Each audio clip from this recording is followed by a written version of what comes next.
kulanti wanaagsan akhyaarta faraha badan ee kanalkaygan waridaad TV ku xidhan meel kasta adduunka daafihiisa ka joogtaan waan islaamaya lamaanihii ka soo kala jeeday waddanka Mareykanka iyo Soomaaliya ee Garowe ku aqalgalay xageebay ku dambeeyeen iyo gabadhii reer Garowe ee tiri ragga Soomaalidu ma aha romansi sidaa darteed si aan u dhadhamiyo macaanka romansiga guntiisa u gaadho waxaan guursanayaa nin u dhashay waddanka Mareykanka oo cadaan ah xagee ayay ku dambaysay xageese ayuu saldhigtay jacaylkii iyo guurkii ay yagleeleen lamaanihii kale ahaa Yaasiin Braden oo asal ahaan ka soo jeeda waddanka Mareykanka balse Muslim ah iyo sidoo kale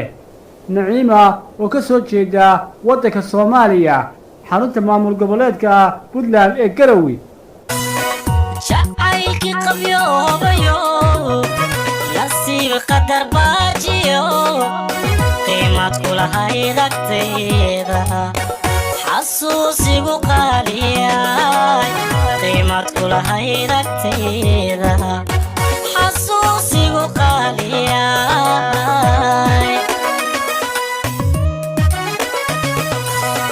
شعيك قبيو بيو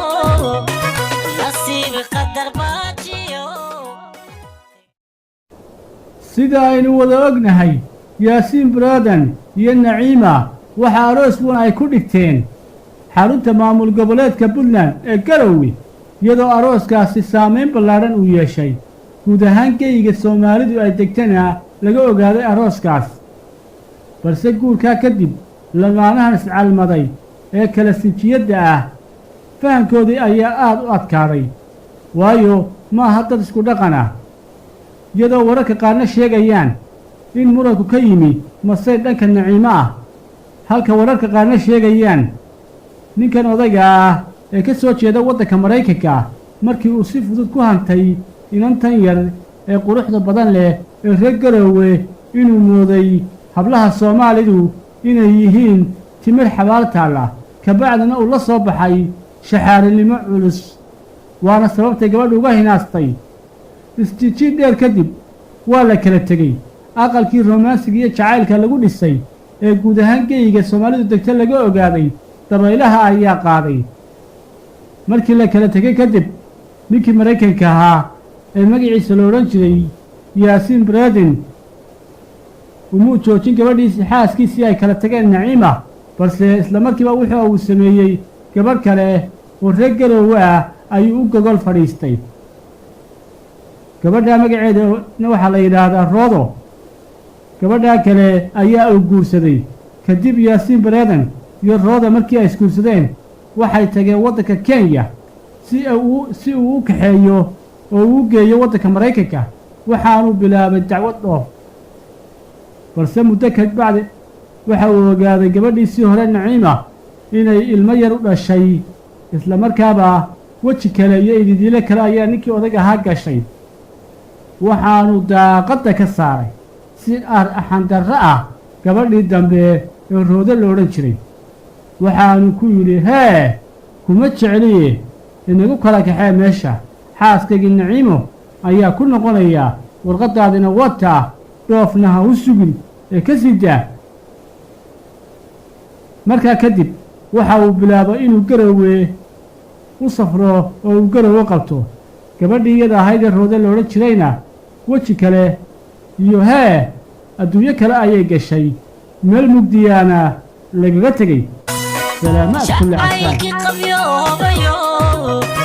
نسيب قدر باجيو قيمات كل هاي ذكتيدا حسوسي بقاليا قيمات كل هاي ذكتيدا حسوسي بقاليا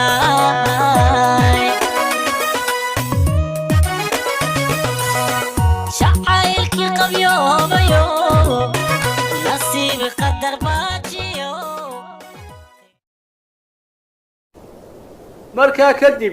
ninkii waddanka Mareykanka u dhashay ee magaciisa la oran jiray Yaasiin Braden waxa uu ku soo noqday magaalada Garowe isagoo doonaya inuu xaaskiisa ku noqdo Naciima oo nolosha la wadaago si uu u hanto ilmihiisa yar.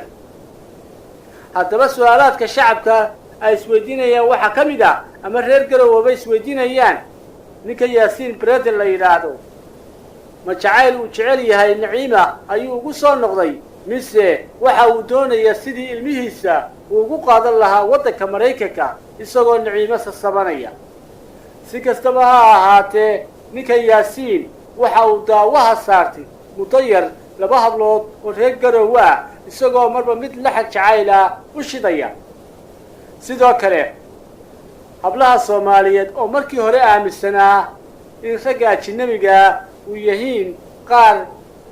yaqaana romansiga ama jacaylka ayaa imika aad moodaa inay ka soo ladnaanayaan aragtidii khaldanayd kadib markii ay arkeen ninka Maraykanka ee daawaha saartay 2 hablood muddo aad u yar.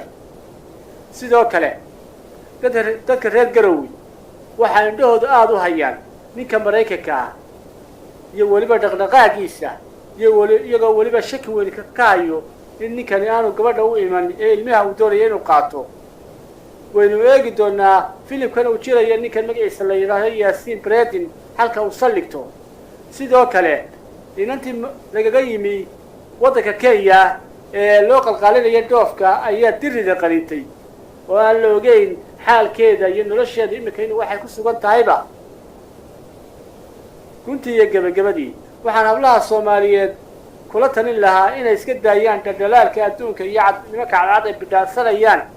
waayo nolol wanaagsan iyo mustaqbal kama dambeeyo.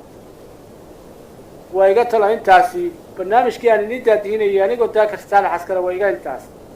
intaynu barnaamijkan mid lamid ah ku kulmi doono. wassalaamu calaykum waraxmatullaahi wabarakaatu.